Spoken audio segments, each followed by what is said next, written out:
মাদকের বিরুদ্ধে ঐক্যবদ্ধ জনতা। জগন্নাথপুরের পেরুয়া হাসপাতালে যুবক ও গ্রামবাসীর মানববন্ধন, শোভাযাত্রা ও মাইকিং। নিজস্ব প্রতিনিধি মোহাম্মদ সুজন মিয়ার ভিডিওচিত্রে দেখুন বিস্তারিত।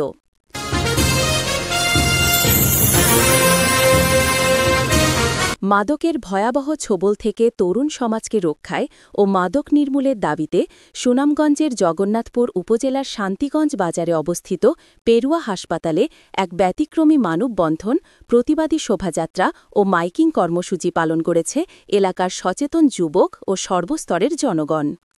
শুক্রবার ২৪ অক্টোবর জুম্মার নামাজের পরপর এই কর্মসূচি অনুষ্ঠিত হয়।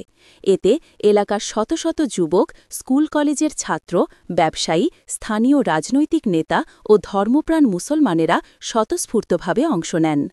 কর্মসূচির শুরুতে হাসপাতালের সামনে ব্যানার ফেস্টুন হাতে নিয়ে মানববন্ধনে দাঁড়ান অংশগ্রহণকারীরা। পরে সেখান থেকে একটি প্রতিবাদী শোভাযাত্রা বের হয়ে বাজারের প্রধান প্রধান সড়ক প্রদক্ষিণ করে। এ সময় মাদকদ্রব্যের বিরুদ্ধে বিভিন্ন স্লোগান দেওয়া হয় এবং মাইকিং করে মাদকের ভয়াবহতা সম্পর্কে জনসাধারণকে সচেতন করা হয়।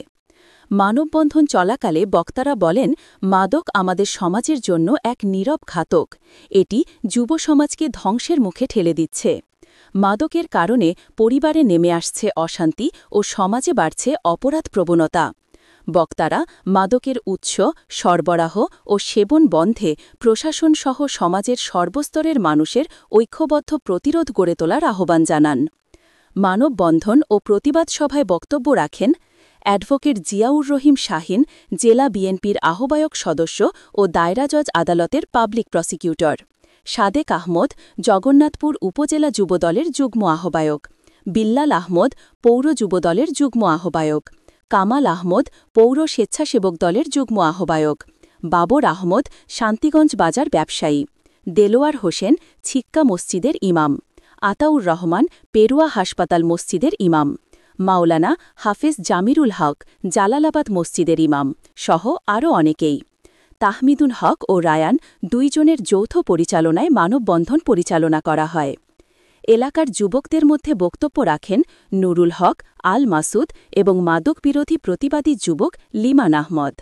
বক্তারা মাদকের বিরুদ্ধে কঠোর অবস্থানে থাকার অঙ্গীকার ব্যক্ত করেন এবং স্থানীয় প্রশাসনকে মাদক ব্যবসায়ীদের বিরুদ্ধে দ্রুত ও কার্যকর ব্যবস্থা গ্রহণের জোর দাবি জানান। তারা মনে করেন, যুব সমাজ ঐক্যবদ্ধ হলে মাদকের এই বিষবৃক্ষ উপড়ে ফেলা সম্ভব।